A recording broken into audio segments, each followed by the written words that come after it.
नमस्कार मित्रों। तो हम पढ़ रहे थे आरबीएससी और एनसीईआरटी इन दोनों ही किताबों का समन्वय, यानी कि कक्षा 6 की जो पुस्तक चलती है आरबीएससी में और एनसीईआरटी में, उन दोनों पुस्तकों में जो राजस्थान अध्ययन से संबंधित जितने भी प्रश्न हैं उनका हम अध्ययन करेंगे। तो देखिए, कक्षा 6 इसका जो पहला अध्याय था राजस्थान एक परिचय, वो तो हमने कल पिछले अध्याय में पढ़ लिया है। आज हम अध्याय 2 का अध्ययन करेंगे जिसका नाम है राजस्थान का इतिहास। तो इस दूसरे अध्याय में से जितने प्रश्न बन सकते हैं, यानी कि जितने लाइन टू लाइन प्रश्न बन सकते हैं, उन सभी का मैंने इस वीडियो के माध्यम से आप तक पहुंचाने का प्रयास किया है। तो आइए शुरू करते हैं। देखिए, पहला प्रश्न है, प्राचीन समय में विभक्त जनपद था। प्राचीन समय में राजस्थान विभक्त था, किस में था? जनपद और अंचल में विभक्त था। प्राचीन समय में राजस्थान जनपद और अंचलों में विभक्त था। नेक्स्ट है, राजस्थान के किस भाग को मरु प्रदेश कहा जाता है? तो ये कहा जाता है बीकानेर, नागौर, चूरू, गंगानगर, जैसलमेर और बाड़मेर। इन प्रदेशों को मरु प्रदेश के नाम से जाना जाता है। नेक्स्ट है, मरु प्रदेश की जानकारी हमें कहाँ से मिलती है? तो ये मिलती है अपने को ऋग्वेद, रामायण और चरक संहिता तथा महाभारत से। नेक्स्ट है, आर्यों का प्रारंभिक जनतंत्र कौन सा था? तो आर्यों का प्रारंभिक जनतंत्र था मरु प्रदेश। नेक्स्ट है, जांगल प्रदेश में कौन सा क्षेत्र आता है?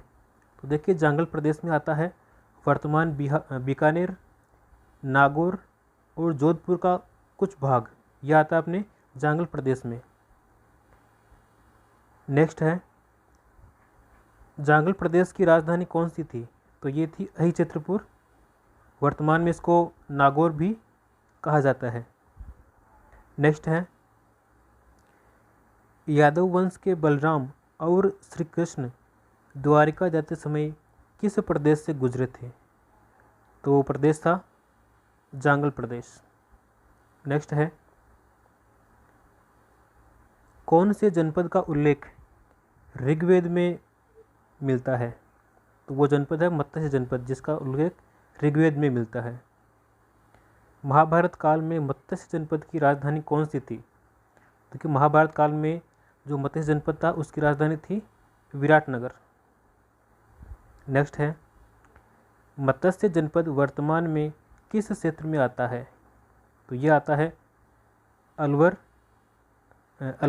और जयपुर के मध्य में। ठीक है। नेक्स्ट है, मत्स्य जनपद का वर्णन किस चीनी यात्री ने किया था? मत्स्य जनपद का वर्णन किस चीनी यात्री ने किया था? तो वो यात्री था युआन चांग। नेक्स्ट है, राजस्थान के भरतपुर, धौलपुर, करौली का भूभाग किस नाम से जाना जाता था? तो इसका नाम था सूरसेन जनपद। नेक्स्ट है, सूरसेन जनपद की राजधानी कौन सी थी? तो इसकी राजधानी थी मथुरा। नेक्स्ट है, किस यूनानी लेखक ने सूरसेन का उल्लेख किया था? तो इसका उल्लेख किया था यूनानी लेखक सिकंदर ने। नेक्स्ट है, कौन सी प्रशस्ति में सूरसेन नामक राजवंश की जानकारी प्राप्त होती है? तो वो प्रशस्ति है बयाना प्रशस्ति। नेक्स्ट है, सिकंदर के आक्रमण के समय पंजाब से कौन सी जातियां राजस्थान में आकर बसी थी? जब सिकंदर ने आक्रमण किया था पंजाब पर, तो पंजाब से मालव, सिवी और अर्जुनायन, ये 3 जातियां आकर के राजस्थान में बसी थी। नेक्स्ट प्रश्न है, वर्तमान में राजस्थान के कौन से क्षेत्र पर सिवी जाति ने आधिपत्य स्थापित किया था? तो वो क्षेत्र है उदयपुर के पूर्वी, पश्चिमी और उत्तर के क्षेत्र पर सिवी जाति ने आधिपत्य किया था। नेक्स्ट है, इस क्षेत्र को किस नाम से जाना जाता था? कौन क्षेत्र? अभी हमने बात की थी ना, ये वर्तमान में ये जो है उदयपुर के पूर्वी, पश्चिमी और उत्तर के क्षेत्र इसको जो है किस नाम से जानते थे? तो इसको जानते थे सीवी जनपद के नाम से। नेक्स्ट है, सीवी जनपद की राजधानी कौन सी थी? तो इसकी राजधानी थी माध्यमिका। माध्यमिका के अवशेष हमें कहाँ से प्राप्त हुए हैं? चित्तौड़गढ़ के आसपास नगरी गांव से हमें माध्यमिका के अवशेष प्राप्त हुए हैं। चित्तौड़गढ़ के क्षेत्र को अन्य किस नाम से जाना जाता था? मेदपाट तथा प्रागवाट के नाम से। नेक्स्ट है, राजस्थान के भरतपुर अलवर क्षेत्र में किस जाति में आधिपत्य स्थापित किया था? तो वह जाति है अर्जुनायन। नेक्स्ट प्रश्न है, मालवों की शक्ति का केंद्र कौन सा स्थान था? तो देखिए, मालवों की शक्ति का केंद्र था नगरी टोंक। नेक्स्ट है, मालवों की विजय का यूप अभिलेख कहाँ स्थित है? तो मालवों की विजय का जो यूप अभिलेख है वो नानसा अभिलेख है और वो कहाँ पर स्थित है? भीलवाड़ा में स्थित है। नेक्स्ट है, किसके आक्रमण से जनपद व्यवस्था समाप्त हो गई थी? तो हूण के आक्रमण से, और वो आक्रमण कब हुआ था? 5वीं सदी में हुआ था। नेक्स्ट है, जनपद की समाप्ति के बाद यह क्षेत्र अलग अलग नाम से जाने गए, जैसे कि मेवाड़, वागड़, मारवाड़, हड़ौती, ढूंढाड़ और मेवात। जब जनपद समाप्त हो गए थे तो राजस्थान के जो भाग थे इन नामों से जाने गए थे। नेक्स्ट प्रश्न है, जनपदों के पतन का वर्णन कहाँ से मिलता है? तो ये मिलता है अपने को बृहद संहिता नामक ग्रंथ से। नेक्स्ट है, प्राचीन सीवी जनपद का क्षेत्र किस नाम से जाना जाता है? देखिए, प्राचीन सीवी का जनपद है वो मेवाड़ के नाम से जाना जाता है। नेक्स्ट है, मेवाड़ की कुल कितनी राजधानी है? देखिए, मेवाड़ की 7 राजधानियाँ थी। नागदा, आहड़, कल्याणपुर, चित्तौड़, कुंभलगढ़, चामुंड और उदयपुर, ये 7 राजधानियाँ थी मेवाड़ की। नेक्स्ट है, राजस्थान के कितने क्षेत्र वागड़ के नाम से जाने जाते हैं? तो देखिए, राजस्थान के 2 क्षेत्र हैं जो वागड़ के नाम से जाने जाते हैं। नेक्स्ट है, डूंगरपुर बांसवाड़ा क्षेत्र को किस नाम से जानते हैं? वागड़ प्रदेश के नाम से। और पिलानी के पास जो नरहड़ क्षेत्र है उसको भी वागड़ के नाम से हम जानते हैं। ये 2 क्षेत्र हैं जिनको वागड़ के नाम से जानते हैं। किसके अनुसार? कक्षा 6 की पुस्तक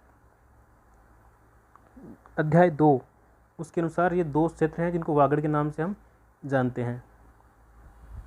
नेक्स्ट है, मरु प्रदेश को वर्तमान में किस नाम से जानते हैं? तो मरु प्रदेश को वर्तमान में मारवाड़ के नाम से हम जानते हैं। मंडोर पर 7वीं शताब्दी में किसका शासन था? तो मंडोर पर 7वीं शताब्दी में गुर्जर प्रतिहार का शासन था। कोटा बूंदी का क्षेत्र वर्तमान में किस नाम से जाना जाता है? तो कोटा और बूंदी को वर्तमान में हम हाड़ौती के नाम से जानते हैं। कोटा बूंदी पर प्राचीन काल में किस जनजाति का शासन था? तो कोटा और बूंदी पर प्राचीन काल में मीणाओं का शासन था। नेक्स्ट है, बूंदी का नामकरण किसके नाम पर हुआ? तो बूंदी का नामकरण हुआ था बूंदा मीणा के नाम पर। जयपुर के आसपास का क्षेत्र किस नाम से जाना जाता है? तो जयपुर का जो आसपास का क्षेत्र है वो ढूंढाड़ के नाम से जाना जाता है। नेक्स्ट है, कछवाहा वंश के पहले यहाँ किसका शासन था? कछवाहा वंश से पहले यहाँ पर किसका शासन था? यानी कि ढूंढाड़ क्षेत्र पर कछवाहों से पहले किसका शासन था? मीणा और बड़ गुजरों का शासन था। अलवर और भरतपुर का क्षेत्र किस नाम से जाना जाता है? तो अलवर और भरतपुर का क्षेत्र मेवाड़ के नाम से जाना जाता है। नेक्स्ट है, मेवात क्षेत्र में किस जनजाति का आधिपत्य था? मेवात क्षेत्र में मेव जाति का आधिपत्य था। मेव जाति का प्रसिद्ध नायक कौन था? हसन खां मेवाती। और हसन खां मेवाती किस युद्ध में राणा की ओर से लड़ा था? खानवा के युद्ध में हसन खां मेवाती राणा सांगा की ओर से लड़ा था। नेक्स्ट है, प्रतापगढ़ को किस नाम से जाना जाता है? कांठल के नाम से। झालावाड़ क्षेत्र को किस नाम से जाना जाता है? मालवा के नाम से। और शेखावाटी क्षेत्र किस नाम से जाना जाता है वर्तमान में? चूरू, झुंझुनू और सीकर। ये जो 3 ज़िले हैं इनको शेखावाटी के नाम से जाना जाता है। ब्यावर और अजमेर, ब्यावर और अजमेर क्षेत्र को किस नाम से जानते हैं? तो इसको जानते हैं मेरवाड़ा के नाम से। तो ये थे अपने कक्षा 6 के अध्याय 2, राजस्थान अध्ययन का अध्याय 2 हमने आज कंप्लीट कर लिया है। उसके जितने भी प्रश्न बन सकते थे लाइन टू लाइन हमने इस पीडीएफ के माध्यम से, इस वीडियो के माध्यम से आप तक पहुंचा दिए हैं। अगले वीडियो में मिलते हैं अध्याय 3 के साथ। अगर ये वीडियो आपको अधिक हेल्पफुल लगा हो तो इसको अपने साथी के साथ शेयर करें और इस चैनल को सब्सक्राइब करें। मिलते हैं अपने नेक्स्ट वीडियो में अध्याय 3 के साथ। तब तक के लिए जय हिंद, जय भारत।